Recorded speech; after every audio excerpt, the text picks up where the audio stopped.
Bharat Lajna multi state housing cooperative society limited. DYFI block സെക്രട്ടറിയെ കയ്യാമം വെച്ച് പോലീസ് ലീഗ് പ്രവർത്തകർക്ക് മുന്നിൽ പ്രദർശിപ്പിച്ചു എന്നാരോപിച്ച് താനൂർ പോലീസ് സ്റ്റേഷന് മുന്നിൽ പ്രതിഷേധവുമായി CPIM. Tanur DYFI block secretary V വിശാഖിനെ കയ്യാമം വെച്ച് ലീഗ് പ്രവർത്തകർക്ക് മുന്നിൽ പ്രദർശനം നടത്തിയെന്നാരോപിച്ചായിരുന്നു ജില്ലാ സെക്രട്ടേറിയറ്റ് അംഗം ഇ ജയന്റെ നേതൃത്വത്തിലുള്ള CPIM നേതാക്കൾ പോലീസ് സ്റ്റേഷൻ ഉപരോധിച്ചത്. താനൂർ അയ്യായ മുസ്ലിം ലീഗ് ഓഫീസ് കത്തിച്ച കേസിൽ പോലീസ് വിശാഖിനെതിരെ കേസെടുത്തിരുന്നു. തുടർന്ന് വിശാഖ് സ്റ്റേഷനിലെത്തി കീഴടങ്ങുകയായിരുന്നു. തെളിവെടുപ്പിന് കൊണ്ടുപോയ വിശാഖിനെ മുസ്ലിം ലീഗുകാർക്ക് വീഡിയോ എടുക്കാൻ പറ്റുന്ന വിധം കയ്യാമം വെച്ച് പ്രദർശിപ്പിച്ചു എന്നാണ് CPIM ആരോപണം. താനൂർ CI, SI എന്നിവർക്കെതിരെ നടപടിയെടുക്കണമെന്നാവശ്യപ്പെട്ടായിരുന്നു പ്രതിഷേധം. ഡിവൈഎഫ്ഐയുടെ ബ്ലോക്ക് സെക്രട്ടറിയെ പോലീസ് ഇവിടെ ഞാനാണ് ബ്ലോക്ക് സെക്രട്ടറിനോട് കൊണ്ടുവന്നത്. സറണ്ടർ ചെയ്യിച്ച് പോലീസിന് എല്ലാ സൗകര്യവും ചെയ്തു കൊടുത്ത് അവിടെ കോടതിയുടെ ഉത്തരവുമുണ്ട്. അത് കഴിഞ്ഞാൽ നടപടിക്രമങ്ങൾ പൂർത്തീകരിച്ചാൽ ഇതിൽ ഹാജരാക്കണമെന്ന് പറഞ്ഞ് വീണ്ടും കോടതിയിൽ ഹാജരാക്കണമെന്ന് പറഞ്ഞു. അങ്ങനെ ഇന്നലെ സ്റ്റേഷനിൽ നിന്ന് ഇവിടുന്ന് കൊണ്ടുപോയതാണ്. തെളിവെടുപ്പിനെന്ന് പറഞ്ഞിട്ട് സ്പോട്ടിക്ക് കൊണ്ടുപോയതാണ്.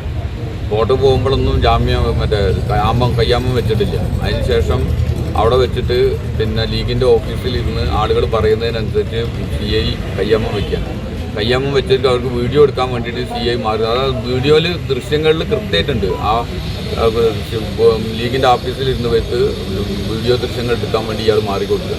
എന്നിട്ട് അത് ലോകം മുഴുവൻ പ്രചരിപ്പിക്കുക. അത് മന്ത്രിയുടെ ഉൾപ്പെടെയുള്ള ഫോട്ടോ വെച്ചിട്ട് ലോകത്ത് മുഴുവൻ പ്രചരിപ്പിക്കുക.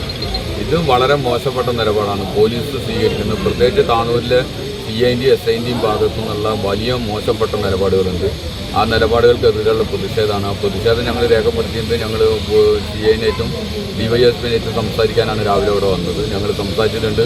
DYSP ഉറപ്പ് നൽകിയിട്ടുണ്ട്. സ്പെഷ്യൽ ബ്രാഞ്ച് റിപ്പോർട്ടും കൂടി ചെന്നതിന് ശേഷം വൈകുന്നേരം 5 മണിക്ക് മുമ്പ് കാര്യത്തിൽ നടപടി സ്വീകരിക്കാമെന്ന് പറഞ്ഞിട്ടുണ്ട്. ആ നടപടി സ്വീകരിച്ചിട്ടില്ലെങ്കിൽ കൂടുതൽ ഗൗരവമായ സമരങ്ങളുമായിട്ട് പാർട്ടിക്ക് മുന്നോട്ട് പോകുന്നത്.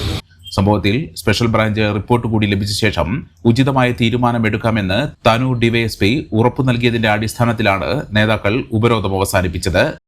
The Kottakkal cooperative urban bank limited, head office Kottakkal. Phone 0483-274-2246. മെമ്പർമാരുടെ നിക്ഷേപങ്ങൾക്ക് ഉയർന്ന ലാഭവിഹിതം നൽകുന്ന കേന്ദ്ര സർക്കാർ സഹകരണ സ്ഥാപനം Bharat Lajna multi state housing cooperative society limited, Parappur road, Kottakkal. Phone 9946 999976.